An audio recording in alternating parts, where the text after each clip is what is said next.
शिमला में खाद्य आपूर्ति मंत्री राजेंद्र गर्ग की अध्यक्षता में खाद्य आपूर्ति विभाग की BOD की बैठक हुई। बैठक में कॉरपोरेशन के आय बढ़ाने और कर्मचारियों के बारे में विस्तृत चर्चा हुई। बैठक में डिपो और गोदामों के अंदर वर्कर्स की लंबे समय से मांग थी, जिन पर आज चर्चा हुई। मंत्री राजेंद्र गर्ग ने बताया कि डिपो और गोदामों में जो वर्कर 20 सालों से कार्यरत हैं, उन्हें क्लर्क के रूप में पदोन्नति दिए जाने का फैसला लिया गया है। इसके साथ उन्होंने कहा कि प्रदेश में बीते दिनों बढ़े खाद्य तेल के दाम लोगों को परेशान कर रहे हैं। लोगों ने इसका विरोध भी जताया था। इस पर खाद्य आपूर्ति मंत्री ने कहा कि बढ़ते दामों पर प्रदेश सरकार का नियंत्रण नहीं है। खाद्य तेल को बाहर से खरीदा जाता है, जो मार्केट पर निर्भर करता है। उन्होंने कहा कि सरकार डिपुओं में लोगों को राहत देने के लिए मार्केट से 30 से 40% कम दाम में दे रही है। आज कॉरपोरेशन के बोर्ड ऑफ डायरेक्टर्स की मीटिंग थी, जिसमें कॉरपोरेशन के आय बढ़ाने और कॉरपोरेशन के कर्मचारियों के बारे में विचार विमर्श हुआ। सबसे उसमें जो अहम बात है वो हमारे जो डिपोज़ के अंदर, गोदामों के अंदर हमारे हेल्पर्स हैं, जो कई वर्षों से हेल्पर के ही पद पर काम कर रहे हैं, 20-20 साल से, 25-25 साल से। उनको पदोन्नति का कोई अवसर नहीं था।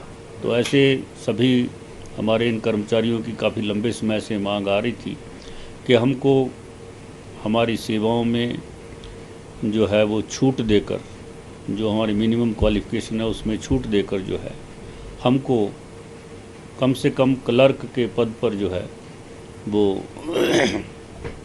डेजिग्नेट किया जाए, ताकि रिटायरमेंट के अवसर पर हम केवल हेल्पर ही ना रिटायर हों इतने वर्षों बाद। ये उनकी मांग थी। तो उस बात को भी आज BOD में रखा गया और उसमें निर्णय लिया गया कि जिनकी 20 साल तक की सर्विस हो गई है, उनको क्लर्क के पद पर जो है वो प्रमोट कर दिया जाएगा। और इस मामले को जो है हमने फाइनेंस डिपार्टमेंट को आज बोर्ड से रेफ़र कर दिया। जैसे ही फाइनेंस डिपार्टमेंट से उसकी अनुमति आएगी तो ऐसे सभी कर्मचारियों को इसका लाभ मिलेगा। साथ ही हमारे जो डिपो होल्डर्स हैं उनको भी ग्रुप इंश्योरेंस में शामिल करने पर भी विचार किया गया और जल्दी हम सभी डिपो होल्डर्स को ग्रुप इंश्योरेंस में शामिल करेंगे। और साथ ही एक और निर्णय लिया गया कि जितने भी, जैसे अब कोरोना की स्थिति में जो बायोमेट्रिक मशीन है उनको भी यूज़ में लाने के लिए लोग घबराते हैं, और स्वाभाविक भी है कि जब ऐसी कोई बीमारी, महामारी फैली हुई हो तो उसमें खतरा भी होता है।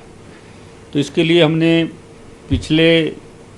पिछली जो कोरोना की लहर चली थी, उस कोरोना की लहर के दौरान ही निर्णय लिया था कि राशन कार्डों को आधार के साथ जोड़कर जो है और मोबाइल नंबर के साथ जोड़कर उसका एक OTP नंबर आएगा, और उसके अनुसार ही उसमें फिर बायोमेट्रिक मशीन में किसी प्रकार का अंगूठा लगाने की आवश्यकता नहीं रहेगी। आधार नंबर, राशन कार्ड नंबर उसमें डालेंगे तो मोबाइल के साथ जुड़ा होगा, तो उसमें से ही सारी डिटेल जो है राशन कार्ड धारक की आ जाएगी और उसको राशन मिल जाएगा।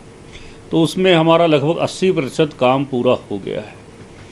बचे हुए 20% काम को भी हम आने वाले महीने, 1.5 महीने में उसको पूरा कर लेंगे, और सभी के सभी 19 लाख के लगभग हमारे ऐसे परिवार हैं, राशन कार्ड हैं, उन सब को आधार OTP के साथ जोड़ने का काम जो है हम पूरा कर लेंगे, ताकि बायोमेट्रिक मशीन से भी किसी को कोई अंगूठा वगैरह लगाने की आवश्यकता नहीं रहेगी और उसके बगैर ही उनको राशन मिल जाएगा। पंजाब केसरी टीवी के लिए शिमला से योगराज शर्मा की रिपोर्ट। हमसे जुड़े रहने के लिए हमारे YouTube चैनल को सब्सक्राइब करें और नई वीडियो की नोटिफिकेशन के लिए बेल आइकॉन को दबाएं। अगर आप ये वीडियो Facebook पर देख रहे हैं तो लाइक जरूर करें और ज्यादा से ज्यादा शेयर करें। इसी तरह के और भी अपडेट्स के लिए फॉलो करें हमारा Instagram पेज himachal.kesri।